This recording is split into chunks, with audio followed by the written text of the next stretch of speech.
Shalom. Selamat datang, selamat hari Minggu, selamat berbakti saudara semua.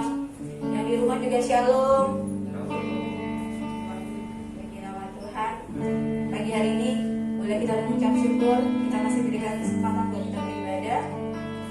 Seberapapun yang ada kita pada saat ini, kita percaya Tuhan tetap hadir buat kita, walaupun dengan pembatasan-pembatasan yang ada, tapi kuasa Tuhan tidak terbatas buat kita. Saya saudara untuk bangkit berdiri. Kita mau mulai ibadah kita pada pagi hari ini. Selamat pagi Tuhan, selamat pagi buat segala kebaikan-Mu. Kami mengucap syukur ya Bapa. Kami percaya saat ini Kau hadir tempat ini, hadir bersama dengan kami, melawat setiap kami. Kami bawa hidup kami, kami bawa hati kami di hadapan Tuhan. Kuduskan, sucikan dan layakkan setiap kami ya.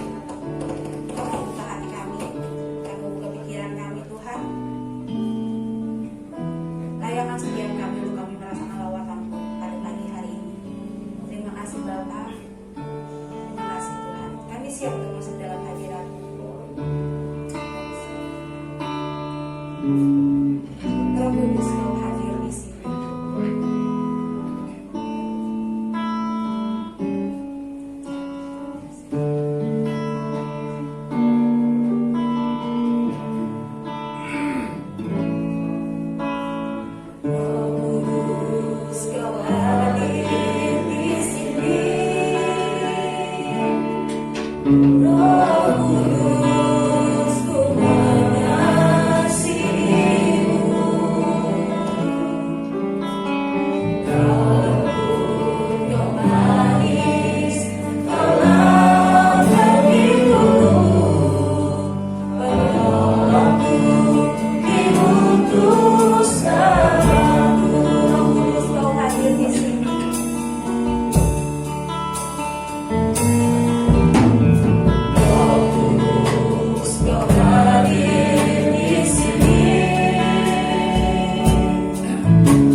membuka ibadah kami pada pagi hari ini. Haleluya. Yang percaya boleh katakan amin. Sekali lagi shalom. Boleh kasih lambaian tangan ke kanan ke kiri saudara. Oke, puji nama Tuhan. Kita masih bangkit berdiri. Kita mau sambung pujian kita. Kita mau katakan terpujilah namamu Tuhan.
untuk memanggil nama Tuhan adalah Yesus, karena kasihnya Dia buat kita yang begitu besar buat kita.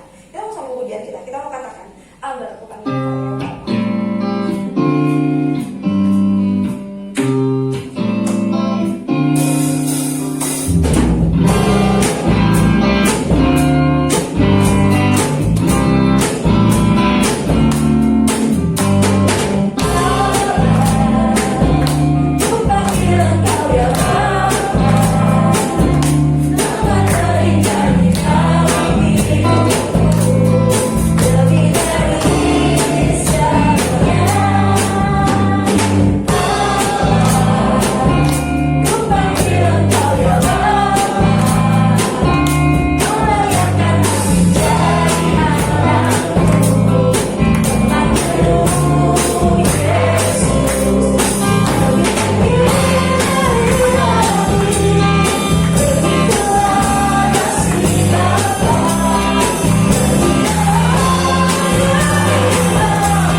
Shalom saudara-saudara yang ada di rumah maupun yang di tempat ini.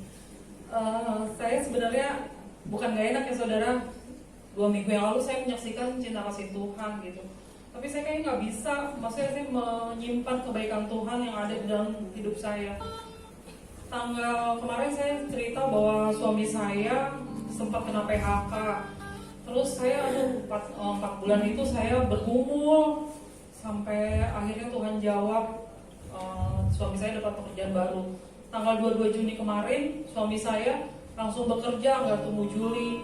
Terus akhirnya dalam pekerjaan itu baru seminggu udah disuruh keluar kota saudara-saudara. Saya bilang, iya nih mah udah bertahun-tahun nggak keluar kota, baru kali ini lagi keluar kota. Saya bilang, pokoknya Tuhan tolong semuanya. Terus saya bilang, mah harus pegang uang nih, uang saku karena ini keluar kota. Sedangkan dari mendarat di Medan, dari situ 6 jam lagi naik kendaraan.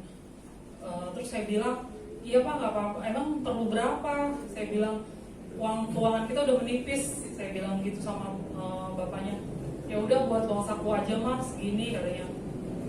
Terus saya kasih, saya bilang Tuhan tolong Tuhan kan tahu kemarin waktu suami saya kena PHK kayaknya nggak adil, cuman setengah dari gaji juga nggak ada gitu, nggak dikasih. Cuma saya bilang oh Tuhan nggak apa-apa, pokoknya semua itu yang terjadi itu atas diizinkan Tuhan. Karena suami saya di luar kota cuma 3 hari karena di Jakarta bosnya membutuhkan lagi, jadi suami saya balik lagi ke Jakarta. Saya sempat bilang gini, Pak, kayaknya gajian nggak sih Pak, kita kan tanggal 22 masuk, paling dihitung secara prorate mah, kan baru seminggu. Saya berpikir oh iya kita juga nggak boleh, tapi saya sih aduh Tuhan tolong Tuhan, keuangan udah semakin menipis sedangkan kebutuhan semakin mendesak.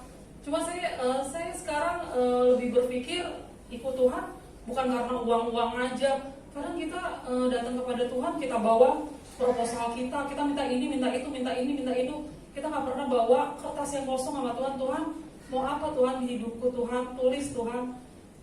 Saya coba, saya terapkan, saya menyembah Tuhan. Saya sekarang selama 4 bulan ini emang saya diproses Tuhan yang begitu luar biasa. Ada senang, ada tangisan yang begitu. Saya kalau datang sama Tuhan saya udah nggak tahu ngomong apa, saya cuma nangis. Tuhan tolong, maksud saya cuma memuji dan menyembah Tuhan, dan saya Tuhan, pokoknya saya nggak tahu, tapi Tuhan tuh kasih damai sejahtera.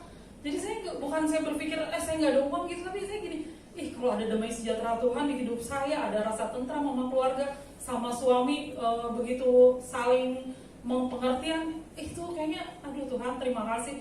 Jadi saya bukan karena uang perlu, tapi itu uang bukan segalanya.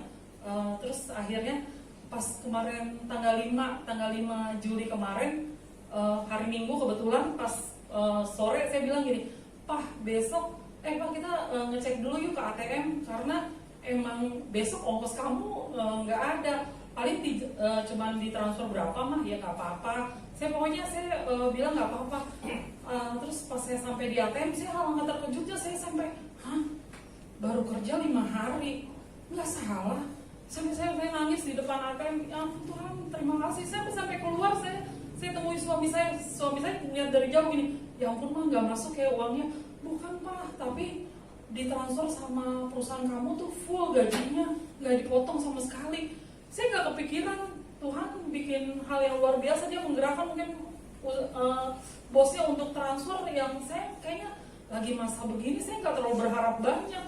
Saya ngerti mungkin perusahaan juga agak susah ya mengenai uang.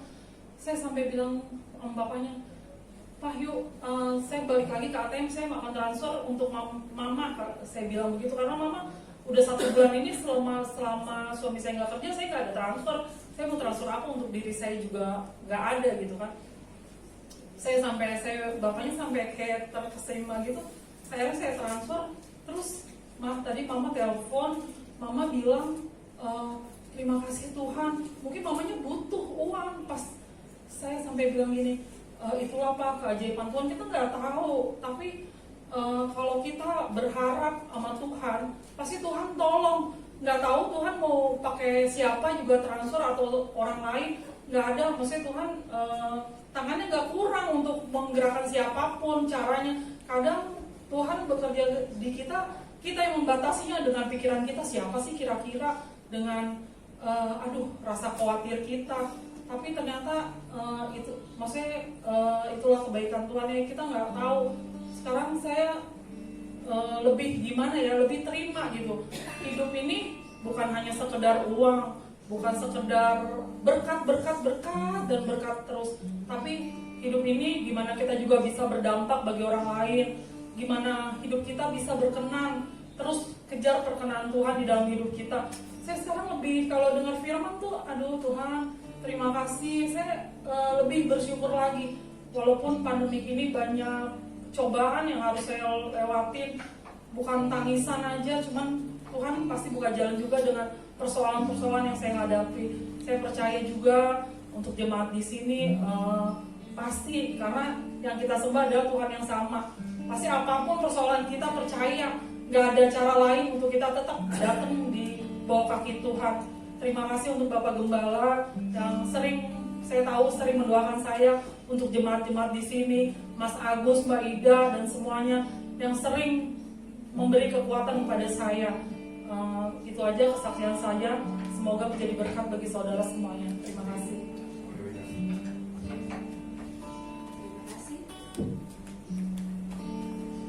Terima kasih buat kesaksiannya, dan biarlah itu boleh menjadi kekuatan, menguatkan kita, saling menguatkan dan saling mengingatkan. Mungkin ada yang ingin bersaksi lagi, saudara? Silakan. Sambil kita makan pujian, dialah segalanya bagiku.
Baiklah, kalau tidak ada, saya tutup ruang kesaksian. Kita mau siapkan hati kita untuk kita dengarkan firman Tuhan.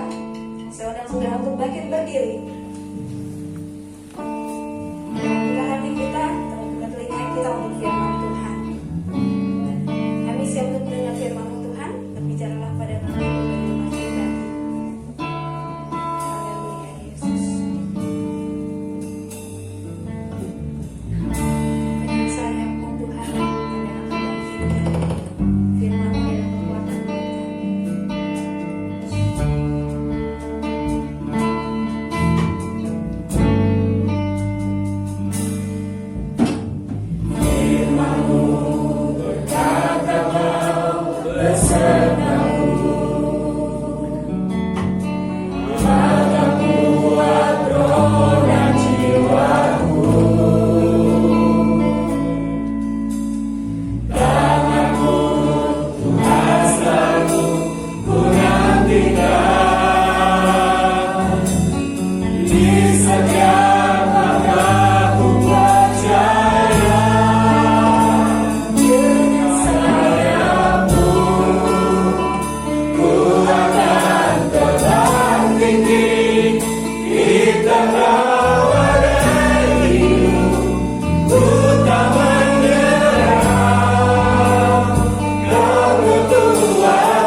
untuk rinduan kami ya Tuhan. Bagaimana kami boleh menantikan Engkau di dalam hidup kami Bapa. Hadirat-Mu Tuhan, pribadi-Mu Tuhan yang kami boleh nantikan itu di dalam hidup kami ya Tuhan. Bukan yang lain, tambah embel-embel apapun ya Tuhan. Kami mau belajar untuk tulus menghadap, untuk menyembah-Mu ya Tuhan Yesus. Kami mengucap syukur atas waktu dan kesempatan yang kami boleh terima ya Tuhan. Kami mengucap syukur. Kami mohon kiranya Roh Kudus beracara bagi setiap kami pribadi lepas pribadi, di tempat ini ataupun yang di rumah, kami mohon ya Tuhan. Terima kasih, terima kasih. Hanya di dalam nama Tuhan Yesus Kristus kami telah berdoa mengucap syukur. Haleluya. Amin. Silakan duduk Bapak Ibu sekalian yang kasih dalam Tuhan. Shalom. Puji Tuhan yang kita boleh berkumpul bersama-sama kembali di tempat ini. Ya, dengan tetap menerapkan protokol kesehatan Bapak Ibu sekalian. Ya. Bangku dijarang-jarangin.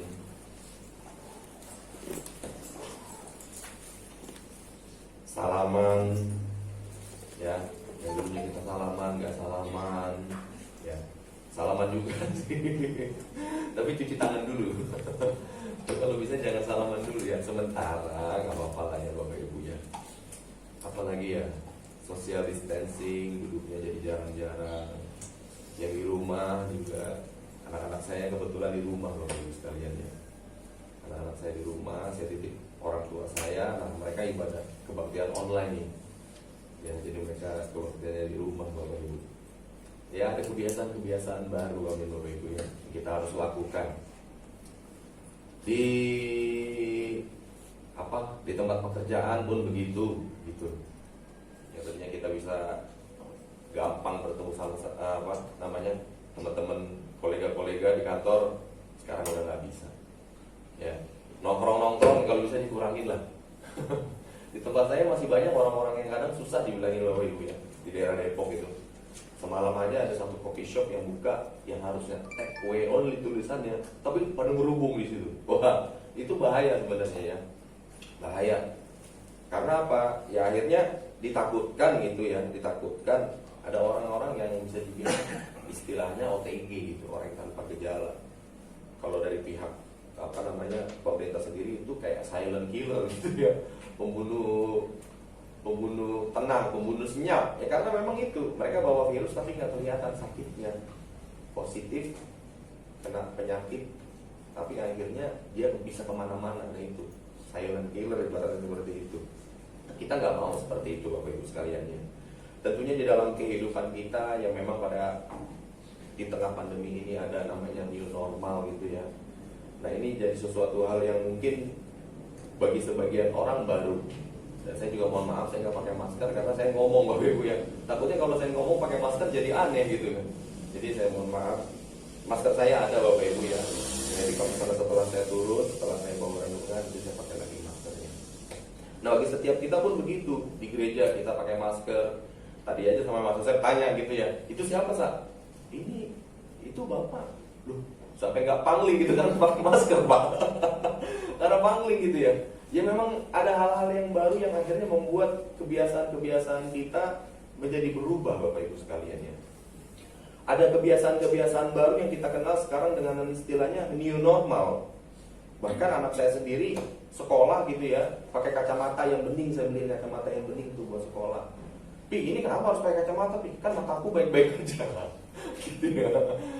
Ya kebiasaan baru, teman-teman saya sendiri pakai face shield tuh. Ada face shield kan, sekarang ada yang udah bagus banget, yang model-model kacamata. Kalau yang dulu-dulu kan kayak helm ya. Sekarang yang model kacamata pakai face shield di kantor gitu, pakai masker juga. Ya cuci tangan kembali lagi saya ingatkan itu juga. Menjadi satu kebiasaan-kebiasaan yang baru Bapak Ibu sekalian ya. Ya tentu bagi setiap kita ini menjadi sesuatu beban tersendiri ya, karena memang tidak terbiasa dengan hal-hal yang seperti ini. Tetapi Bapak Ibu sekalian dikasih dalam Tuhan, semuanya ini dilakukan supaya apa? Yang pertama kan apa? Pencegahan berluasnya, makin banyaknya penyebaran virus, gitu, penyebaran virus. Lalu apalagi Bapak Ibu ya? Selain itu juga, ya tentunya jaga kesehatan ya pasti ya itu penyebaran virus, kesehatan, ya kan? Semuanya itu dilakukan dalam bentuk itu. Gitu. Jadi kita melakukan hal ini bukan mau gaya-gayaan gitu ya. Kita social distancing dengan orang bukan karena kita mau benci orang, Bapak Ibu sekalian. Bukan. Karena memang ada satu keadaan yang membawa kita kepada satu kebiasaan itu. Ya. Tuhan izinkan pandemi ini datang, Tuhan izinkan pandemi ini datang bukan karena ingin membuat kita akhirnya, oh ya udah biar kamu jauh-jauhan. Enggak. Karena ada maksud Allah, ada rencana Allah di balik pandemi ini. Ya. Dan tentunya kita melakukan ini pun bukan karena kita benci orang, oh saya benci si A, saya benci si B, tidak Bapak Ibu sekalian. Justru karena kita mau melindungi orang-orang di sekitar kita. Amin Bapak Ibu. Amin. Jadi kita melakukan itu, cuci tangan, pakai masker, jaga jarak, semuanya itu karena kita mau, ya tentunya melindungi diri kita dan orang-orang di sekitar kita. Kalau akhirnya kita jadi, ya seperti tadi saya bilang OTG, silent killer tadi, bawa ke rumah, kan kasihan. Seperti saya punya anak, baru 1 tahun 2 bulan Bapak Ibu sekalian, kan kasihan Bapak Ibu. Yang punya anak kecil, yang ada orang tua, itu kan orang-orang yang berisiko tinggi Bapak Ibu sekalian. Jadi tujuannya kita melakukan hal ini bukan karena kita mau, bukan hanya untuk melindungi diri kita, tetapi juga orang-orang di sekitar kita. Amin. Secara tidak langsung ini menunjukkan kasih loh. Amin kayaknya. Masih ragu-ragu ya, amin ya. Secara tidak langsung ini menunjukkan kasih Bapak Ibu sekalian ya. Kalau orang yang mengasihi orang-orang di sekitarnya tentu pasti jaga kesehatan. Kenapa enggak? Minimal jangan sampai dirinya jadi beban. Amin. Itu minimal loh.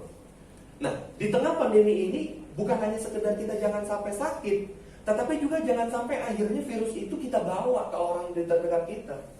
Itu kan salah satu bentuk kasih. Amin Bapak Ibu. Nah, ini yang banyak gereja tidak mengerti Bapak Ibu sekalian ya. Makanya ada satu hamba Tuhan yang mengatakan, oh kita nggak perlu takut begini-gini. Bukan masalah takut Bapak Ibu sekalian ya. Bagaimana dengan orang-orang di sekitar kita, itu yang jadi pertanyaannya. Buat orang-orang yang mungkin 15, 20 sampai di bawah 45 tahun mungkin memiliki kemungkinan untuk sembuh yang lebih besar. Tetapi bagaimana dengan anak kecil? Bagaimana dengan orang-orang yang udah berusia lanjut? Kita pertanyakan itu Bapak Ibu sekalian. Jadi langkah-langkah new normal yang dihimbaukan pemerintah itu seperti yang telah saya terangkan tadi kepada Bapak Ibu sekalian, bukan karena maksud apa-apa, bukan karena maksud jahat, karena kita mau mengasihi orang-orang di sekitar kita itu. Nah ini banyak orang nggak ngerti, ya. Banyak orang yang masih belum dapat memahami ini, yang akhirnya membuat mereka nggak perlu lah begitu-gituan, nggak perlu lah begitu-gituan. Nah itu. Nah pada kesempatan pagi hari ini Bapak Ibu sekalian dikasih dalam Tuhan, kita mau sama-sama merenungkan hal ini di dalam kehidupan kita. Nah, jadi bagaimana kita mau mengasihi orang-orang di sekitar kita, ya dari ketika kita menjalankan protokol kesehatan, ya karena memang kita mau mengasihi orang-orang di sekitar kita menjaga agar supaya diri kita sehat, kita menjaga agar penyebaran itu dapat diputus kalau bisa, diputus, ya. Meskipun ya dengan masyarakat kita pada umumnya ya menjadi sesuatu hal yang sulit. Tadi waktu saya kesini aja orang pada olahraga gitu kan, tidak ada social distancing. Ada beberapa di antara mereka juga yang nggak pakai masker. Ya saya berpikir aduh, kalau begini gimana ya? Jadi hopeless juga kita mau menurunkan angka penyebaran virus ini, jadi fokus juga. Tapi ya sudahlah, biar Tuhan yang beracara dalam hati saya begitu Bapak Ibu. Ya karena memang kenyataannya begitu. Di luar negeri sendiri Bapak Ibu sekalian, sekelas Jerman saja Bapak Ibu ya, sekelas Jerman saja sudah 100.000 orang yang positif. Sekelas Jerman saja. Bagaimana mereka adalah penduduk-penduduk yang memiliki kesadaran kesehatan sangat tinggi, disiplinnya pun sangat tinggi. Ya. Bahkan ada suatu penelitian yang mengatakan kualitas masyarakat Jerman itu 100 tahun lebih jauh daripada kita Bapak Ibu. Coba bayangin. Di negara yang sehebat itu saja masih ada pandemi corona dan penyebarannya pun cukup masif. Ya. Apalagi di tengah bangsa kita yang biasa dibilang ya mohon maaf ya, kualitasnya agak kurang, disiplinnya agak kurang, kesadarannya pun agak kurang. Saya kalau ngomong begini sama orang-orang di luar sana baru ngeliat, oh iya. Orang yang kerja di rumah saya kasih tahu, Mbak, tolong jaga kesehatan ya, karena bukan buat kita doang, buat orang-orang di sekitar kita. Dia bilang begitu. Iya ya Pak, iya ya Pak, iya. Baru ngerti gitu. Karena memang banyak orang-orang Indonesia pada umumnya kurang begitu paham. Ya egoisnya masih agak tinggi. Nah oleh karena itu Bapak Ibu sekalian kasih dalam Tuhan, kita sebagai orang-orang percaya Bapak Ibu nggak boleh begitu ya, nggak boleh begitu ya. Kita jalankan protokol kesehatan Bapak Ibu karena kita mau melindungi orang-orang di sekitar kita. Amin. Nah Bapak Ibu sekalian dikasih dalam Tuhan, ada hal lain yang mau saya bagikan lagi mengenai gaya ibadah tentunya ya. Kalau tadi kita sudah bahas mengenai protokol kesehatan yang kita jalani di dalam kehidupan pribadi kita, lalu bagaimana dengan kegiatan ibadah kita? Nah, kalau kita sekarang nih jalan di protokol kesehatan, kita nggak boleh salaman ya, kita boleh begini aja, selamat pagi. Tadi ada pemuda yang salamannya pakai sikut ya, ya nggak tahu itu dibenarkan atau tidak, Desi juga nggak tahu ya. Tapi kalau saya oke-oke aja sih, selama belum jabat tangan gitu nggak masalah. Ya, nah juga ada saudara-saudara juga yang di rumah, nih kelihatan fotonya Mas Delvi di sini kelihatan ya. Ibu saya tadi online di rumah, Bapak Ibu sekalian ya. Tentu ini menjadi satu tantangan tersendiri, amin. Sebelumnya kan kita online semua ya. Puji Tuhan kita bisa mengadakan ibadah offline ya. Kalau di pemuda Bapak Ibu ya, saya berinisiasi untuk tidak mengadakan offline. Karena anak-anak muda itu kadang suka terbawa emosi Bapak Ibu. Kalau ketemu ya kadang high five lah, kadang apalah gitu ya. Jadi kan saya masih takut gitu. Akhirnya kita buat podcast di pemuda. Ya. Puji Tuhan udah ada beberapa yang hadir tadi, semalam juga ada Tobias juga yang datang Mas. Tobias, Raka, teman-teman pemuda. Kita bikin podcast Bapak Ibu sekalian ya. Di sana kita adakan suatu interaksi secara online antara pembicara, antara host dan juga co-hostnya dan juga teman-teman yang hadir di situ, Google Meet. Nah, setiap bulannya kita adakan ibadah online streaming via YouTube. Ya, via YouTube. Semua kita lakukan online Bapak Ibu sekalian ya. Karena apa? Dengan maksud yaitu agar supaya apa ya, pemuda kan sekali lagi emosian gitu loh. Kalau ketemu teman gitu kan, kalau enggak, kalau yang cewek-cewek kadang suka peluk-pelukan, cipika-cipiki, biasanya serem juga gitu ya. Jangan sampai akhirnya pemuda kita jadi klaster baru kan. Amit-amit ya. Makanya saya pikir ya kita bikin online aja. Semalam saya akhirnya datang berdua sama adik saya, kita jadi bagian satu tema renungan firman Tuhan. Nah itu kan kebiasaan-kebiasaan yang baru yang sebenarnya Bapak Ibu sekalian ya. Kalau semalam saya juga tanya sama anak-anak pemuda ya, sebagian ya pilih online Kak ya, karena kemudahan kan, karena kemudahan online. Kalau bisa di rumah, yang punya smart TV lebih enak lagi, bisa nonton YouTube, bisa nonton apa dari TV ya kan, yang dari HP juga bisa juga sih, tapi kan layarnya enggak kecil. Nah kemudahan-kemudahan itu pilih online aja kan, lebih enak online, lebih enak online, fleksibel. Lalu ada juga orang yang bilang, saya lebih senang offline Kak, karena lebih kusuk. Jelas dong, kita tujuannya pergi ke gereja, amin Bapak Ibu. Ya jelas pasti untuk memuji Tuhan gitu loh. Jadi fokus gitu kalau bahasanya, lebih fokus. Sedangkan kalau di rumah, seperti saya ya, pengalaman saya kalau ibadah online di rumah, anak saya udah rewel, Abraham juga kerjaannya gitu, ngejar-ngejar, ya kan, nggak betah dia. Baru pujian berapa lagu gitu, pinjam tablet aku mau main game, gitu. Kayak kan ada di rumah begitu Bapak Ibu sekalian ya. Lalu juga mungkin kalau misalnya ibadah-ibadah online, kadang suka saya ngelihat gitu ya, teman-teman saya ada yang tidur-tiduran Bapak Ibu ya. Videonya dimatiin dia sambil tiduran aja gitu. Ada yang sambil makan kacang Bapak Ibu kalau tidur. Ya ampun, dalam hati saya ya, saya kadang suka berpikir, aduh Tuhan gimana ini ya, gimana ini ya gitu. Kalau misalnya di gereja ya oke lah, terbatas. Ada kemungkinan melakukan hal itu kalau misalnya memang orang-orang yang memang sudah nggak interest lagi. Ya ada orang-orang yang datang ke gereja hanya untuk memenuhi bangku gereja, ya ujung-ujungnya WhatsAppan juga, ya buka Facebook, Instagram begitu, ya kan. Tapi jadi masalahnya sekarang adalah Bapak Ibu sekalian kasih dalam Tuhan, di tengah pandemi ini saya sebagai hamba Tuhan menyarankan setiap kita agar kita tidak pernah putus hubungan dengan Tuhan. Apapun caranya, mau offline, mau online, apapun caranya, kita mau tetap serius dengan Tuhan. Amin. Jangan sampai ada waktu di mana kita seakan-akan tidak ada waktu hubungan dengan Tuhan. Gak boleh. Setiap hari kita sudah harus membina suatu hubungan yang solid dengan Tuhan. Setiap hari. Di pemuda sendiri sudah sering kali saya katakan juga, berdoa setiap hari, baca Alkitab setiap hari, dengerin khotbah-khotbah. Entah itu di YouTube, CD-CD, baca buku-buku rohani. Itu sudah harus menjadi kebiasaan yang harus kita lakukan dan kita serius melakukannya, Bapak Ibu sekalian.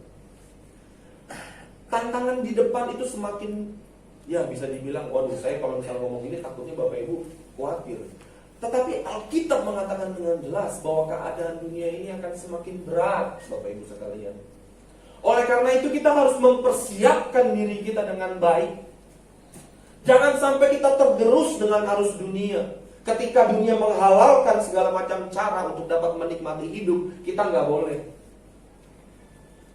Kak, sekarang ini musimnya corona, Kak. Cari kerja susah, udah daripada kerja susah, kriminal aja, jual narkoba. Orang percaya nggak boleh begini. Gaji dipotong lagi karena corona. Ya udahlah, kita ambilin aja tuh, kita curi duit makan kantor, duit operasional kantor. Nggak boleh. Bisnis lagi susah nih. Ya udahlah, kita kasih barang nomor 3, kita bilang nomor 1. Orang dunia bebas melakukannya karena memang mereka orang dunia. Orang yang hidup dengan dunia. Cuma dengan tantangan-tantangan seperti ini, apakah kita masih bisa hidup di dalam kekudusan? Apakah kita bisa hidup di dalam kebenaran? Itu menjadi pertanyaan. Itulah mengapa kita harus mempersiapkan diri dengan sebaik-baiknya, Bapak Ibu sekalian ya. Mempersiapkan diri agar kita tetap kuat. Di tengah desakan ekonomi yang begitu kuat, kita mau belajar untuk tetap benar. Bisnis persaingan semakin ketat. Ya kan? Bisnis persaingan semakin ketat. Bagaimana kita boleh tetap hidup benar di tengah persaingan yang tetap ketat? Dulu saya pernah saksikan ya, waktu saya masih ikut proyek-proyek sama temen itu, kalau istilahnya ya, istilah auditornya itu under table cost. Kalau orang yang pernah di bisnis di proyek-proyek begitu, under table cost. Ya, untuk memuluskan proyek-proyek cepat kita ajak makan, ya, kita entertain dia, kita ajak makan. Karena kita kadang juga ditawarin jam tangan lah, apalah jalan-jalan ke luar negeri. Kita sumbang Pak, kalau punya yayasan kita sumbang yayasannya. Waduh, kalau saya ceritain ya benernya sedih juga saya dulu ya. Saya bilang, aduh Tuhan, gitu kan ya. Puji Tuhan saya akhirnya nggak ikut secara langsung, Bapak Ibu. Kalau ikut secara langsung gila juga saya. Memang keuntungan yang ditawarkan besar. Pada waktu itu saja Bapak Ibu ya, proyek yang saya jalankan meskipun bukan secara langsung saya yang handle Bapak Ibu ya, itu bisa sampai miliaran. Tapi jujur waktu saya dengar itu ngeri juga. Saya masukin barang cuma harga 200-400 ribu ya. Dengar begitu serem juga. Iya bro, lu kalau mau bisa langsung beli rumah baru katanya. Coba bayangin Bapak Ibu ya. Apakah kita sebagai orang percaya melakukan hal itu? Tentu tidak. Amin Bapak Ibu. Kita nggak melakukan hal itu. Kita tidak boleh melakukan hal itu. Ya. Bahkan kemarin saya ditawarin satu proyek lagi, enggak bro, mendingan gue jadi sales aja lah. Jualan naik motor, keliling-keliling, ke material kayak kemana kayak ya, puji Tuhan selama ini juga seperti yang mulai disaksikan oleh Ibu Renti, Tuhan pelihara. Amin Bapak Ibu. Tuhan pelihara. Meskipun gak juta-jutaan, Tuhan pelihara hidup saya. Meskipun gak makan steak setiap hari, meskipun cuma makan sayur asam, tapi ada damai sejahtera. Amin Bapak Ibu. Amin. Oleh karena itu setiap kita harus mempersiapkan diri. Kita tidak boleh lagi Bapak Ibu sekalian santai-santai dengan kehidupan ini. Apalagi di tengah pandemi corona, kita harus semakin serius dengan Tuhan. Serius dengan Tuhan. Semalam saya bawakan tema ketekunan di pemuda Bapak Ibu sekalian. Kita baca ayatnya di dalam Roma pasal yang kelima ayat 3-5 Bapak Ibu sekalian. Roma pasal yang kelima ayat 3-5. Saya minta tolong dibacakan.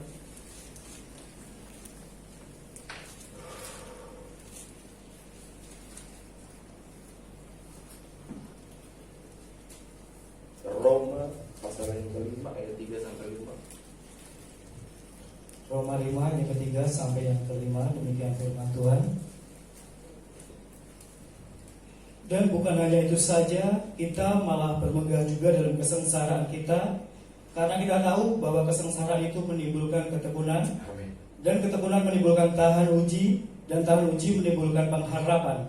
Dan pengharapan tidak mengecewakan karena kasih Allah telah dicurahkan di dalam hati kita oleh Roh Kudus yang telah dikaruniakan kepada kita. Amin. Bapak Ibu sekalian dikasih dalam Tuhan.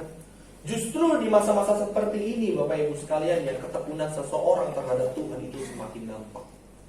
Jelas. Oleh karena itu tadi di awal saya kemukakan bagaimana entah online entah offline setiap kita harus serius. Amin Bapak Ibu.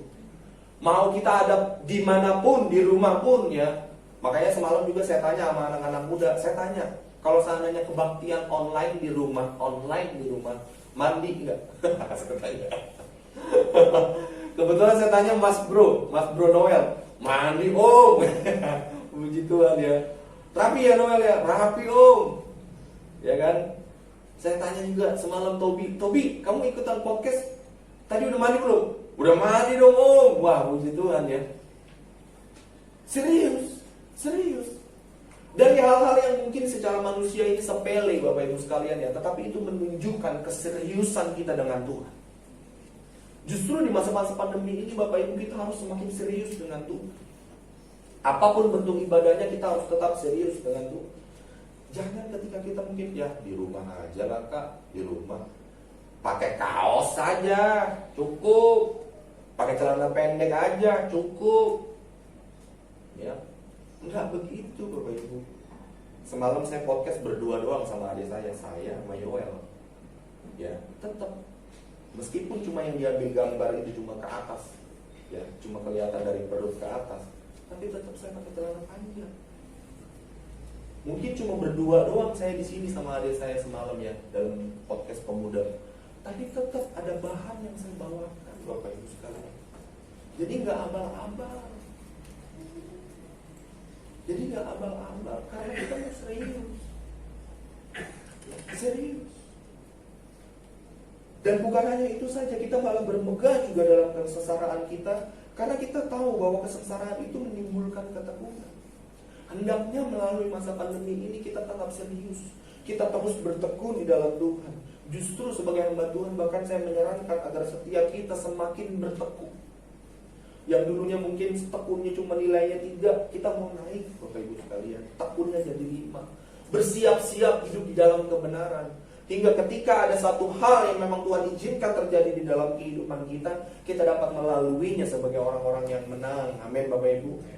Menang dalam arti bukan dalam keadaan yang selalu nikmat, bukan dalam keadaan yang selalu enak, tetapi bagaimana hadirat Tuhan selalu kita rasakan di dalam kehidupan kita. Mau sehat, damai sejahtera. Mau sakit, tetap damai sejahtera. Amin Bapak Ibu. Berani nggak? Coba. Tetapi inilah yang harus kita lakukan. Di tengah pandemi ini nggak bisa tidak, harus begitu. Setiap orang yang akhirnya mulai melonggarkan ikatannya dengan Tuhan, wah udah. Di masa-masa seperti ini adalah ya bukannya tidak mungkin ya, memang tidak jahat juga, tetapi akhirnya tidak juga benar. Tidak jahat, tidak menjadi seseorang kriminal seperti mencuri dan lain sebagainya, tetapi mungkin di kantor pasti ada kelakuan-kelakuan yang aneh. Gitu.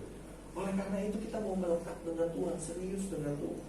Ketekunan kita yang dikatakan di ayat yang ketiga tadi, dalam kesengsaraan kita tahu bahwa kesengsaraan itu menimbulkan ketekunan. Dan diharapkan Bapak Ibu sekalian, dan ketekunan menimbulkan tahan uji.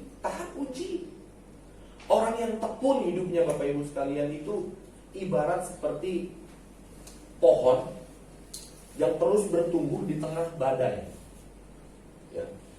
Ketika satu pohon tumbuh, ya, tumbuh dalam lingkungan yang santai, ya, tanah-tanahnya pun biasa aja, itu biasanya lebih mudah tumbang daripada pohon yang tumbuh di lingkungan yang ekstrim. Karena apa? Biasanya menurut penelitian, pohon yang tumbuh di tengah lingkungan ekstrim bukan daunnya dulu yang keluar, tapi akarnya dulu yang merambat. Nah ini hebat. Jadi ketika pohon itu tumbuh, akarnya dulu, jadi pertumbuhannya lambat kelihatannya. Karena memang dia menancapkan akarnya dulu ke bawah, karena lingkungannya ekstrim. Gitu, hebat ya. Kadang saya merenungkan hal ini, Luar biasa ya, pohon bisa begitu ya. Pohon bisa begitu. Jadi dalam lingkungan ekstrim dia tumbuhnya lambat. Jadi akar dulu yang dikuatin, baru dia tumbuh pelan-pelan. Semakin tinggi dia akar semakin lebar, semakin tinggi dia akar semakin lebar. Bahkan ada beberapa pohon yang ditanam di tebing-tebing dapat menembus tebing itu akarnya, batu, untuk mendapatkan pegangan yang kuat sehingga akhirnya tidak roboh itu pohon. Terus begitu, sehingga akhirnya dia tumbuh jadi tinggi, akar yang di bawahnya pun sudah kuat untuk menopang tubuh yang tinggi itu. Nah begitu juga dengan setiap kita Bapak Ibu sekalian dikasih dalam Tuhan. Kita mau belajar untuk tekun di dalam kebenaran firman Tuhan, maka ada satu titik di mana kita tidak akan lagi goyang. Tidak akan lagi goyang. Ada satu titik seperti itu. Ya. Di mana kehidupan orang yang sudah sesuai dengan kehendak Bapa tahan uji. Ketika pohon itu digoyang ke kanan dan kiri, ya udah dia paling cuma goyang-goyang begitu aja, sama. Orang percaya yang hidupnya hidup di dalam ketekunan akan ada satu waktu di mana dia sudah tidak goyang lagi. Enggak, tetap firm di situ. Tetapi ini perlu waktu. Sama seperti halnya pertumbuhan tadi sebuah pohon, ketekunan kita pun bukan hanya sebulan 2 bulan Bapak Ibu sekalian. Setahun, 2 tahun, 3 tahun, 5 tahun, bahkan bisa sampai sepanjang umur hidup kita. Itu proses ketekunan yang harus kita jalani di dalam kehidupan ini. Ya. Tapi ini harus kita jalani dalam hidup kita. Jangan sampai tidak. Karena sampai kita melonggarkan ikatan kita, wah udah repot. Di kalimat yang selanjutnya dikatakan apa? Dan tahan uji menimbulkan pengharapan. Nah, pengharapan kita adalah Tuhan. Pengharapan kita adalah langit baru, bumi baru. Pengharapan kita adalah pribadi Allah. Itulah mengapa Tuhan katakan di dalam Matius pasal yang ketiga ayat yang ke-36 kalau nggak salah ya. Kalau nggak salah, tolong ditampilkan. Matius pasal yang ke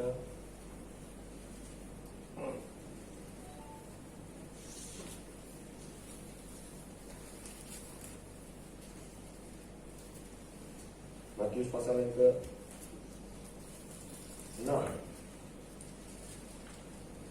Matius pasal yang ke-6 ayat 33.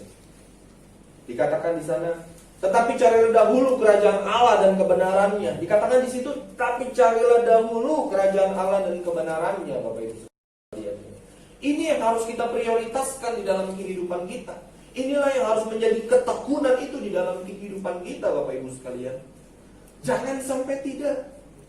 Karena inilah pengharapan kita. Pengharapan kita bukan hal-hal yang sifatnya jasmani.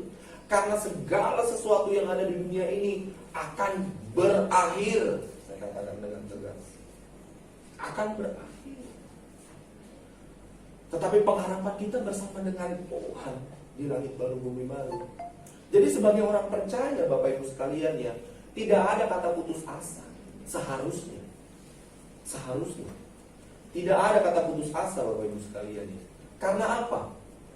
Ya karena memang meskipun akhirnya Tuhan izinkan seperti halnya Ayub mengalami kondisi keadaan yang tidak mengenakan secara tubuh, tetapi pengharapan kita bersama dengan Tuhan. Amin dari sini. Mungkin masih banyak yang takut untuk mengalami, tetapi saya mengalami.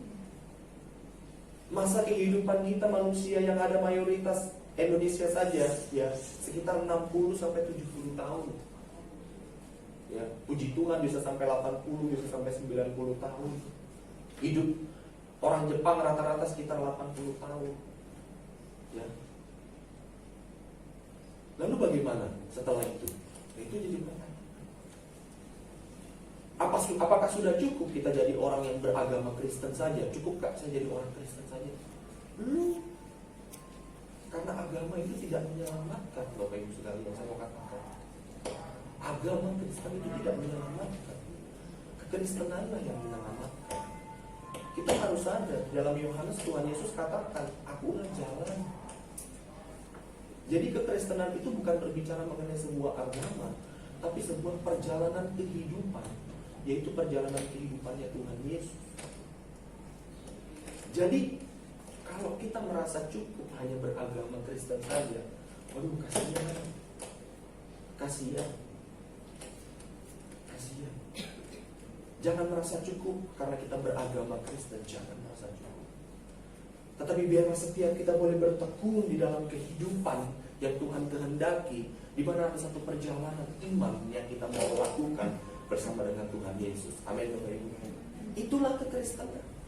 Jadi kekristenan itu jalan hidup, way of life. Kata Kristen sendiri itu di pertama kali, ya, Alkitab mencatat itu kepada jemaat di Antioquia. Ketika saya pelajari latar belakang sejarahnya, karena memang jemaat di Antioquia ini adalah jemaat-jemaat yang pola perilakunya itu seperti Kristus. Makanya arti kata Kristus itu Kristianos. Kristen itu Kristianos yang artinya seperti Kristus, Bapak Ibu sekalian. Nah, banyak orang yang masih nggak tahu, karena memang belum mungkin ya, belum belajar. Karena saya pun juga baru belajar. Baru beberapa tahun ini saya tahu, Bapak Ibu. Makanya saya gumuli di dalam kehidupan ini. Jadi istilah seperti Kristus itu artinya Kristen. Diambil dalam bahasa Yunani yang artinya Kristianos. Itu dulu tuh sebenarnya diejekan.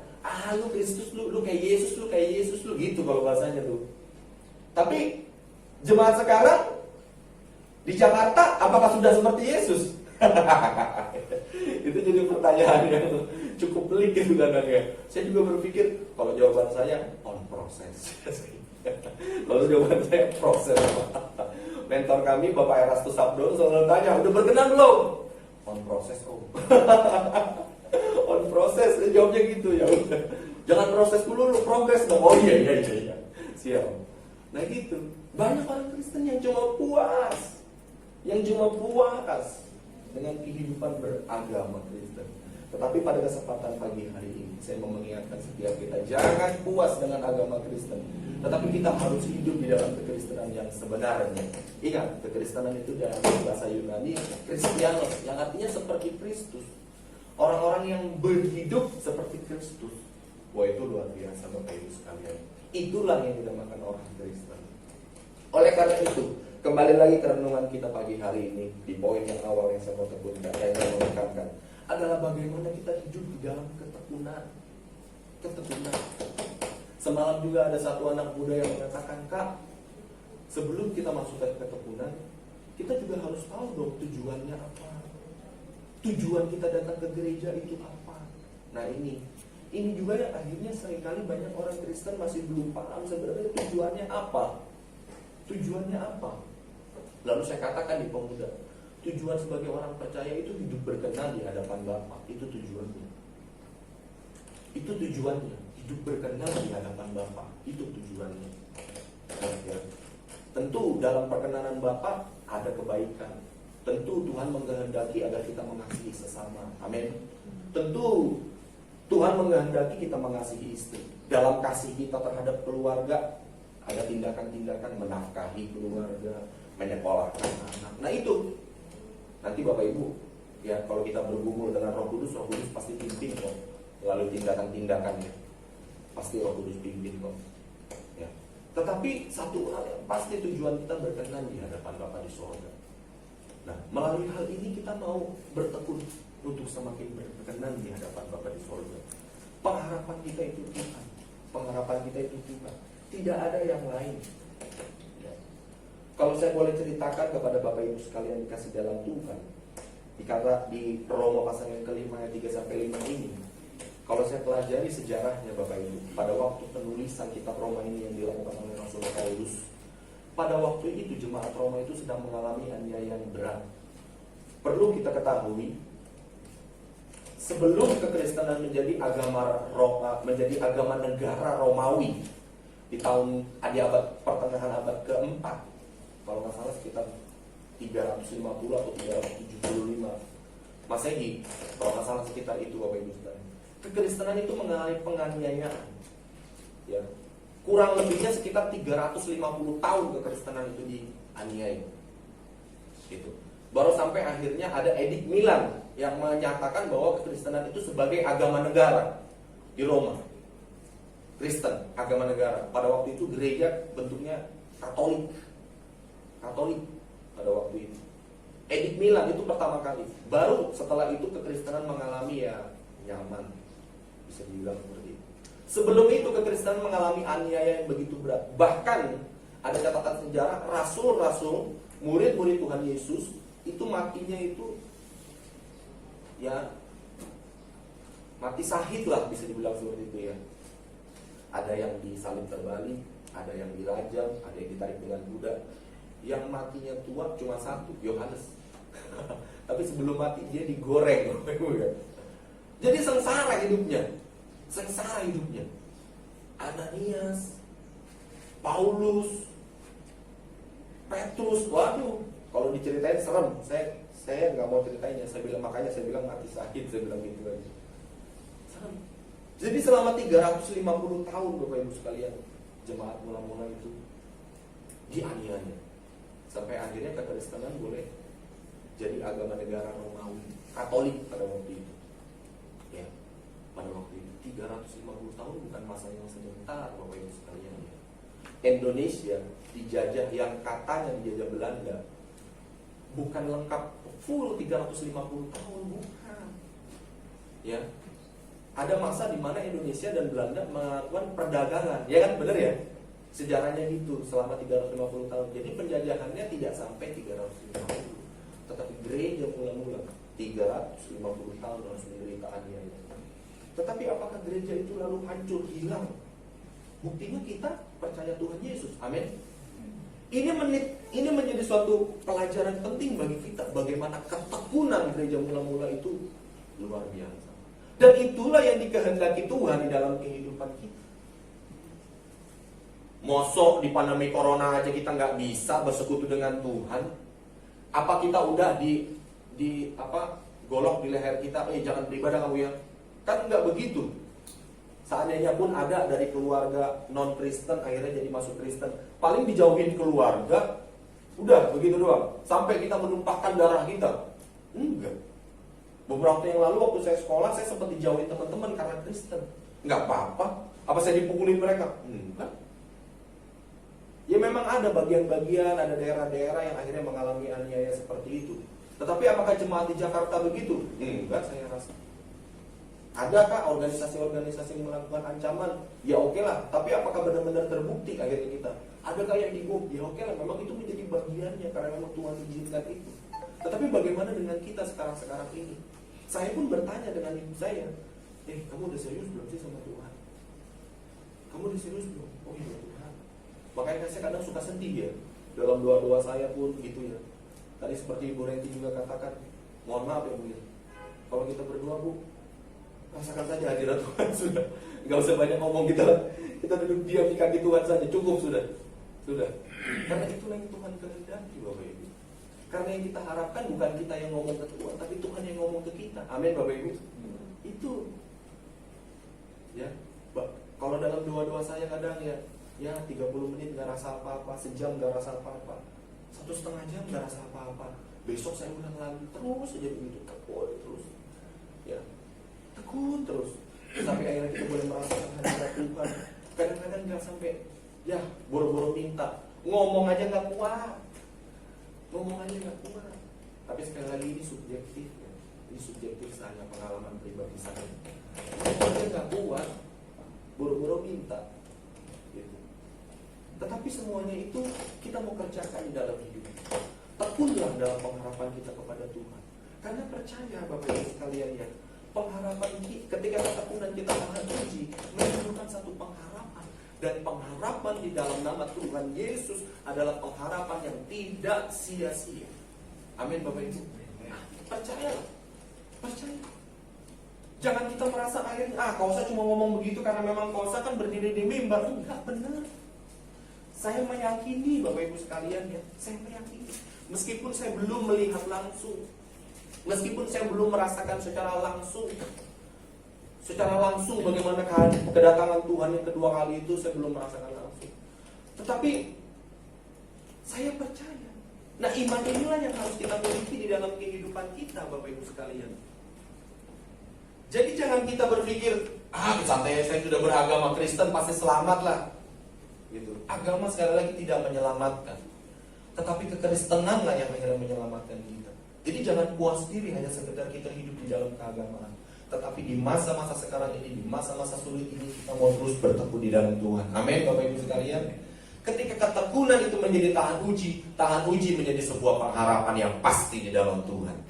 Pasti di dalam Tuhan, saya yakin sekali. Ya. Nah, di poin yang terakhir saya mau bawakan adalah, kalau seandainya kita melakukan hidup berkenan di hadapan Bapa, ruginya apa? Itu pertanyaannya. Nggak ada ruginya. Amin, Bapak Ibu. Kalau kita hidup suci, kita nih laki-laki saya laki-laki, nggak lirik kanan, nggak lirik kiri. Dapat uang dari kantor saya kasih istri, rugi nggak? Rugi nggak, Bapak Ibu? Nggak rugi kan? Yang istri-istri nih misalnya dapat jatah uang dari suami, dibelanjakan dengan hemat, dengan teratur, ruginya apa? Kita datang ke gereja, kita berdoa dengan Tuhan setiap hari, kita bersekutu dengan Tuhan dengan sungguh-sungguh, hidup di dalam kesucian, kekudusan, ruginya apa? Coba, nggak ada ruginya. Terus kenapa kita nggak lakukan? Amin, Bapak Ibu. Kenapa kita nggak lakukan? Ruginya apa? Ya, justru di dalam kesucian, suami makin sayang istri, istri makin sayang suami, anak-anak semakin sayang orang tua, menghormati orang tua. Kalau orang hidupnya benar itu pasti begitu, nggak mungkin enggak. Ketika orang tua hidup benar, papa mama hidup benar, anak-anak lihat teladan orang tuanya, nggak mungkin anaknya jadi bandar narkoba, nggak mungkin. Saya terlalu yakin. Ya. Kalau papa mamanya hidup benar, hidup suci, anak-anak lihat kasihnya, anak-anak lihat teladannya, anak-anak lihat perilaku hidup orang tuanya, nggak mungkin anaknya jadi bandar narkoba. Amin, Bapak Ibu. Saya terlalu yakin. Ya. Pergaulan di luar pun akhirnya lebih enak di rumah, bisa ngobrol sama bokap nyokap gue. Lebih enak di rumah, nyambung. Papa nggak suka menghakimi, papa kasih teladan yang baik, papa orangnya baik. Bah. Amin, Bapak Ibu. Ini. Dan kalau kita lakukan itu, ruginya apa? Nggak ada ruginya, Bapak Ibu sekalian. Ya, nggak ada ruginya. Kita rajin ke gereja, apa kita ditodong? Kamu besok ya. Ya, ada memang beberapa gereja yang begitu. Tapi jangan diikuti gereja yang begitu ya, suka nodong-nodong. Kita kan nggak begitu. Kita nggak begitu. Gereja kita enggak. Ya. Kasih sukarela, kasih perpuluhan ya memang itu menjadi sesuatu hal yang itu sebagai bukti cinta kita kepada Tuhan. Diajarkan itu memang sebagai bukti cinta kita kepada Tuhan. Tapi apa ditodong-todong? Enggak. Saya jujur kadang sedih ada gereja-gereja yang begitu ya. Dicatat kalau seandainya bulan depan kurang, buat ditanya kemana ini duit. Kadang saya juga ngenes juga, saya nggak sampai ngelus dada gitu. Aduh begini. Tapi kan kita nggak begitu. Seandainya bapak ibu rajin ke gereja pun, bapak ibu dipaksa begitu. Enggak kan? Ruginya apa kita datang ke gereja? Nggak ada ruginya. Amin, Bapak Ibu. Nggak ada ruginya. Ya, nggak ada ruginya. Kita datang ke gereja pun nggak bawa persembahan kalau memang nggak ada, nggak apa-apa. Tapi kalau Bapak Ibu berlimpah berkatnya, Bapak Ibu nggak kasih persembahan, itu kebangetan. Kebangetan. Lo orang diberkati Tuhan kok nggak kasih persembahan, itu kebangetan. Kadang kan begitu. Di pemuda sendiri saya katakan ya, saya ajarin anak-anak muda yang kerja, yang masih punya penghasilan, kasih persembahan, harus kasih. Mau 1.000 kek, mau 2.000, harus kasih, saya bilang. Tapi kalau anak-anak sekolah yang nggak dapat uang jajan, jangan kasih. Jangan kasih, saya bilang. Saya bilang begitu, karena memang itu melatih. Mau 1.000, mau 500 perak kek, mau 1.000, 2.000, pokoknya tetap harus latih diri kalian untuk memberi untuk Tuhan. Gitu. Gak ada paksaan. Maksudnya saya memaksa untuk kasih, tetapi nominal saya gak ada paksa, Bapak Ibu. Dan kalau misalnya kasih 500 perak pun kan gak rugi. Amin, Bapak Ibu. Dengan berkat kebenaran firman Tuhan yang saya percaya ketika kita boleh menghidupinya dengan benar, pasti akan membawa manfaat di dalam kehidupan kita, menguatkan kehidupan kita, yang membawa kehidupan kita semakin berkenan di hadapan Bapa. Amin. Jadi gak ada ruginya. Oleh karena itu, ketekunan kita di dalam Tuhan, ya, tidak ada hal yang membuat terakhirnya rugi. Oleh karena itu, ayo Bapak Ibu sekalian, kita mau tekun. Dengan satu tujuan, kehidupan yang semakin berkenan di hadapan Bapa di surga. Tuhan Yesus sendiri katakan, makananku ialah melakukan kehendak Dia yang mengutus aku. Dan Tuhan Yesus di ayat yang lain juga berkata, bukan yang menyebut Tuhan, Tuhan yang akan diterima masuk ke dalam kerajaan sorga, tetapi yang melakukan kehendak Bapa, melakukan kehendak Bapa di sorga. Nah. Amin Bapak Ibu sekalian. Ya. Jadi mari kita mau tetap bertekun di dalam ibadah-ibadah kita. Entah itu bentuknya online, entah itu bentuknya offline, ya. Kita mau tetap serius, kita mau tetap tekun. Dalam kamus besar bahasa Indonesia, kata tekun itu sama dengan sungguh-sungguh, Bapak Ibu sekalian. Sungguh-sungguh. Ya. Jadi kita mau sungguh-sungguh di dalam Tuhan. Jangan pernah lagi kita main-main. Seandainya pun kita ibadah di tempat ini, ya kita persiapkan diri kita dengan baik. Saya pun masih melatih diri Bapak Ibu, karena saya ini orang yang careless. Saya tipe-tipe orang yang suka gampangin gitu. Gampang lah besok, gampang lah besok. Saya belajar melatih diri. Ya, saya belajar. Sebelum saya naik mimbar, saya ketik dulu di laptop saya persiapkan dulu tablet saya cari bahan-bahan. Ya, khotbah saya serius melakukannya, sungguh-sungguh. Gitu. Saya sungguh-sungguh. Makanya ada beberapa tulisan yang sudah saya tulis gitu. Renungan pagi hari ini bukan karena saya mau mengulang renungan saya di malam hari kemarin berbicara mengenai keturunan. Ada tulisan-tulisan lain berbicara mengenai keselamatan, perpuluhan, ya, doa Bapa Kami, ada khotbah-khotbahnya sudah. Tetapi saya berpikir karena memang ketika saya mengulik ini menjadi sesuatu hal yang penting untuk mengencourage jemaat agar setiap kita boleh sungguh-sungguh. Amin Bapak Ibu sekalian. Nah, itulah renungan kita pagi hari ini Bapak Ibu. Biarlah renungan ini boleh menjadi berkat bagi setiap kita. Di momen-momen corona ini, di momen-momen pandemi, dan bukan hanya di momen-momen pandemi saja, tetapi di segala situasi, baiklah setiap kita boleh tetap tekun, kita boleh tetap sungguh-sungguh di dalam Tuhan. Karena percayalah, ketika ketekunan kita menjadi tahan uji, maka itu akan menjadi suatu pengharapan yang pasti di dalam Tuhan. Amin. Tuhan Yesus memberkati. Dan saya sudah mulai musik boleh maju ke depan.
kebenaran firman Tuhan yang kami boleh terima pagi hari ini. Kami mohon kiranya ya Roh Kudus Kau berahmat, Engkau boleh beracara bagi setiap kami pribadi lepas pribadi, agar kami boleh semakin tekun, agar kami boleh semakin sungguh-sungguh untuk kehidupan yang berkenan di hadapan Bapa di surga. Kami berterima kasih oleh karena berkat firman Tuhan malam pagi hari ini ya Tuhan. Terima kasih. Hanya di dalam nama Tuhan Yesus, Tuhan dan Juru Selamat kami, Kurios Agung kami, Raja Agung kami berdoa. Amin.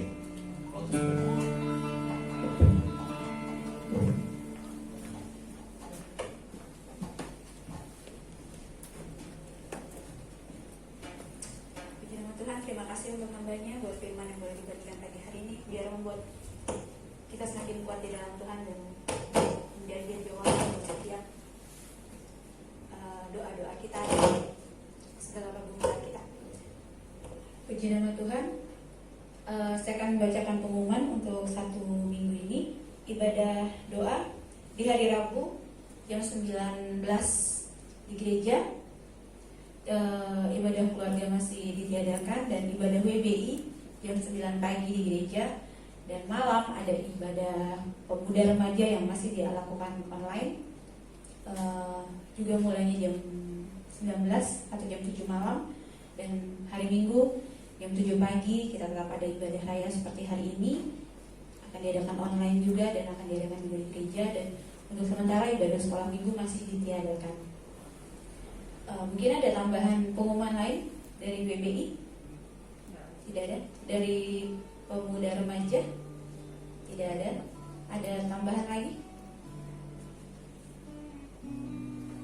Oh iya, selamat ulang tahun untuk Ibu Rosmimawati dan Bapak Daniel Sugeng dan Saudara Elisha Siti Fatimah tanggal 5 Juli tanggal 5 Juli dan tanggal 9 Juli.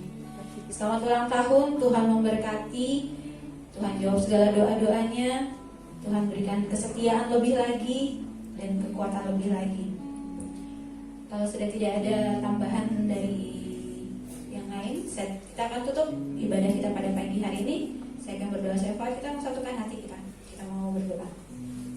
Bapa kami dalam surga, kami percaya Tuhan Kau hadir di tempat ini, dan kami mengucap syukur Bapa kalau Kau sudah memberkati kami dengan firman-Mu. Terima kasih Kau sudah sertai ibadah kami dari awal hingga selesainya Tuhan. Kami percaya Tuhan, setiap kami yang hadir pada saat ini, banyak berkat yang boleh kami terima Tuhan, banyak penghiburan yang boleh kami terima, kekuatan daripada Engkau, bahkan mungkin kesembuhan yang boleh kami terima Tuhan. Berkat yang sama kami percaya Tuhan, kami terima, baik yang ada di gereja walaupun yang ada di rumah Tuhan. Kuasa yang sama juga akan kami terima. Terima kasih ya Bapak. Terima kasih. Sebelum kami pulang ke rumah kami masing-masing, kami mau berdoa Bapak buat jemaat-Mu yang tempat ini, yang mungkin saat ini sedang lemah dalam jiwa mereka, dalam tubuh mereka, ada sakit penyakit Tuhan. Di dalam nama Tuhan Yesus, kami serahkan mereka ke dalam tangan-Mu. Baik itu mereka yang ada di rumah, bahkan mungkin ada yang di rumah sakit juga Tuhan. Tolong jamah mereka, berikan mereka kesembuhan, berikan hati yang gembira Tuhan, damai sejahtera buat mereka, sehingga mereka boleh memperoleh kekuatan yang baru, mereka boleh mendapatkan kesembuhan yang baru. Kau berkati itu mereka ya Bapa. Terima kasih Tuhan. Kau juga memberkati setiap pergumulan permasalahan boleh dihadapi oleh jemaat di tempat ini Tuhan. Mulai dari anak-anak sekolah minggu hingga lansia Tuhan, kami serahkan ke dalam tangan-Mu. Kesehatan mereka kami serahkan ke dalam tangan-Mu. Pergumulan mungkin ada perekonomian mereka sedang turun Tuhan. Mereka nggak memiliki pekerjaan saat ini Tuhan, atau mereka sedang mungkin upah yang mereka terima hanya separuh dari yang biasanya mereka terima Tuhan, atau mungkin mereka nggak dapat sama sekali. Dalam nama Tuhan Yesus, kami percaya Kau Allah yang kaya, Kau mampu mencukupkan segala kebutuhan kami. Kau tahu yang menjadi keperluan kami masing-masing ya Tuhan. Ketika kami boleh berseru sama Tuhan, ketika kami boleh berusaha dengan sebaik-baiknya, dan kami berserah semua nama Engkau Bapa, kami percaya Engkau turut bekerja dalam segala usaha kami ya Tuhan. Terima kasih Tuhan. Terima kasih.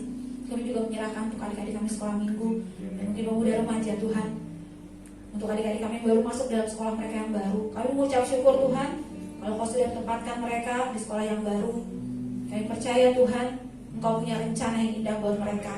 Dan mungkin sampai saat ini mungkin ada Tuhan dari adik-adik kami yang belum dapat sekolah Bapak. Tapi kami percaya Tuhan, Kau punya rencana buat mereka. Kau sudah siapkan sekolah yang terbaik buat mereka. Kau punya dana juga Kau cukupkan ya Bapa. Berikan kepercayaan buat adik-adik kami ini. Mereka gak patah semangat, mereka gak marah-marah Tuhan, tapi mereka tetap senantiasa berserah sama Tuhan. Mereka terus berdoa sama Tuhan, mereka terus percaya sama Tuhan kalau Tuhan punya rencana buat mereka. Terima kasih ya Bapa, terima kasih Tuhan. Berkati gereja kami ke dalam tangan kami serahkan semuanya. Setiap pelayan-pelayannya Tuhan, persatukan setiap hati kami Bapa. Agar setiap pekerjaan pelayanan kami yang kami lakukan, bukan kami hanya melayani manusia, tapi kami melayani Engkau ya Tuhan. Terima kasih kamu juga berkati pembangunan gereja tempat ini ya Bapak. Kau berkati klinik kami juga Bapak yang mungkin masih pending sampai saat ini. Tapi kami percaya Tuhan Kau punya rencana yang luar biasa. Kau berkati juga dokter Cherry Tuhan. Kau berkati orang-orang yang mungkin merasa kehilangan dengan adanya klinik kami Tuhan. Kau berkati mereka, kesehatan mereka Tuhan. Jaga kesehatan mereka Bapak. Di dalam nama Tuhan Yesus Tuhan tolong berkati. Berkati obat-obatan yang ada Bapak. Jangan dari segala obat-obatan kadaluarsa atau obat-obatan palsu. Donatur yang mau mengulurkan tangan dana untuk klinik kami juga Kau memberkati Bapak. Berkati kesehatan mereka, berkati pekerjaan usaha mereka. Di dalam nama Tuhan Yesus kami serahkan ya Bapak. Terima kasih Tuhan. Terima kasih. Kami juga menyerahkan gembala kami ke dalam tangan-Mu. Dalam masa tuannya Tuhan, berikan kesehatan, kekuatan daripada Kau sendiri turun atasnya Bapak. Hikmat daripada Kau sendiri turun atasnya Bapak. Untuk memimpin kami jemaat untuk semakin dekat lagi sama Tuhan. Membawa jemaat kami untuk lebih lagi dekat sama dan mencintai Engkau ya Bapa. Berkati setiap pelayanan yang Kau percayakan kepadanya Bapa. Kami percaya dimanapun beliau melayani Tuhan, akan ada semakin banyak orang yang mengenal Engkau, akan semakin banyak orang yang boleh merasakan kasih-Mu ya Bapa. Terima kasih Tuhan. Terima kasih. Kami juga berdoa buat lingkungan sekitar gereja kami, kanan kiri depan belakang daripada gereja kami Tuhan. Banyak daripada mereka yang boleh mendengar pujian dinaikkan, firman dibagikan Tuhan. Biar ada damai sejahtera buat mereka Tuhan. Ada sukacita juga ada buat mereka ya Bapa. Tolong jaga keamanan gereja kami ya Bapa. Kami serahkan semua ke dalam tangan-Mu ya Tuhan Yesus. Terima kasih. Kami juga menyerahkan bangsa dan negara kami ke dalam tangan-Mu Bapa. Dari tingkat tertinggi hingga tingkat terendah, dari presiden, wakil presiden, DPR semuanya hingga kepala-kepala daerah bahkan sampai RT RW kami serahkan ke dalam tangan-Mu Tuhan. Kami berdoa Bapak kalau bangsa kami masih menghadapi pandemi corona Tuhan. Kurva masih terus naik ya Bapak. Kami serahkan ke dalam tangan-Mu Tuhan. Dengan kesadaran buat setiap masyarakat kami Tuhan, untuk mau hidup bersih, untuk mau pakai masker Tuhan, untuk mau senantiasa di social distancing ya Bapak. Enggak meremehkan dengan keadaan yang ada Bapak. Di dalam nama Tuhan Yesus, kami percaya Bapak. Kami percaya, kami berdoa Indonesia bebas dari corona Tuhan. Kami pertaruhkan Indonesia di hadapan tangan-Mu Tuhan. Indonesia bebas corona Tuhan. Dalam nama Tuhan Yesus, yang saat ini sedang sakit Tuhan, di dalam nama Tuhan Yesus Kau sembuhkan mereka. Mungkin belum ada obat-obatan atau vaksin Tuhan, tapi kuasa-Mu terlebih besar lagi Tuhan. Engkau mampu menyembuhkan mereka Tuhan. Jamah mereka Bapa, tolong sembuhkan mereka, sehingga kesembuhan akan terus naik ya Bapa. Dalam nama Tuhan Yesus, Kau berkati para dokter yang ada dan suster perawat semuanya Bapa, staf nakes Tuhan, Tuhan Yesus, bahkan sampai klinik servisnya Tuhan. Di dalam nama Tuhan Yesus Kau berkati untuk rumah sakit yang ada semuanya Tuhan. Engkau memberkati ya Bapak. Kepala-kepala daerah yang ada juga Bapak, sebagai kepala-kepala untuk gugus tugas Tuhan. Di dalam nama Tuhan Yesus Engkau memberkati ya Tuhan, agar mereka memiliki kebijakan-kebijakan yang baik. Mereka tidak sembarangan dalam memutuskan keputusan-keputusan yang ada ya Bapak. Sehingga setiap kami boleh belajar untuk mematuhi peraturan yang ada Tuhan.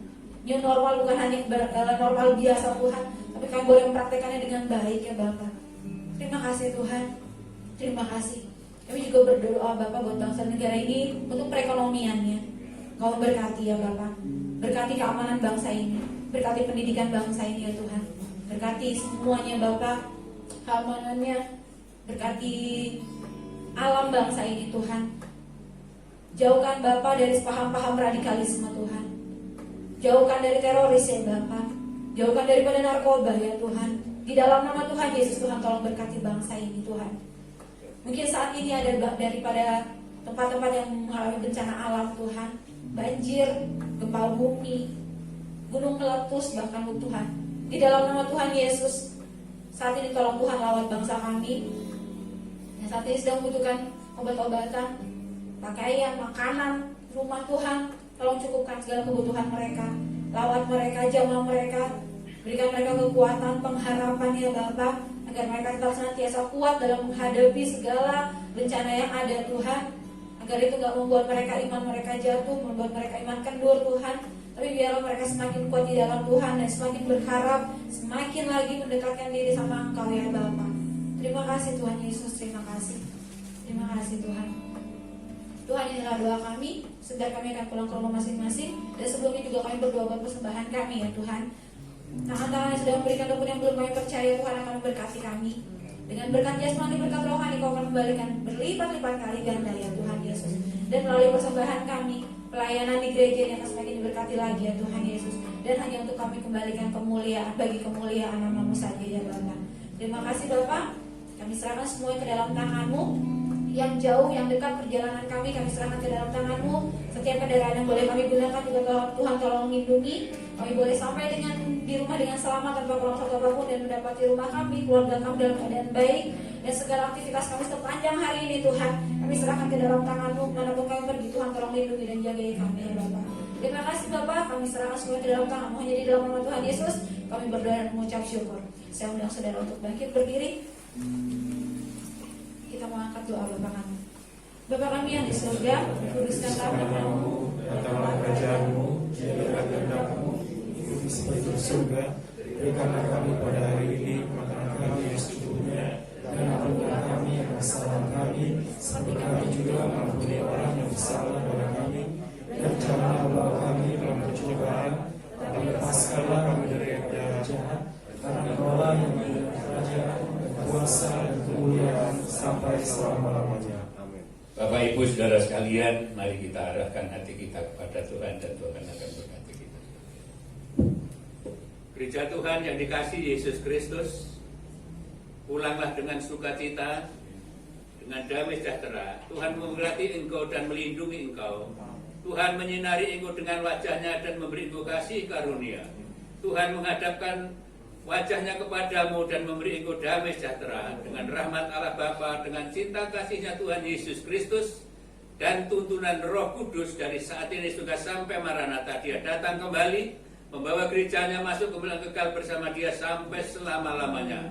Yang merasa diberkati Tuhan, mari kita katakan amin. Terima kasih Yesus, terima kasih.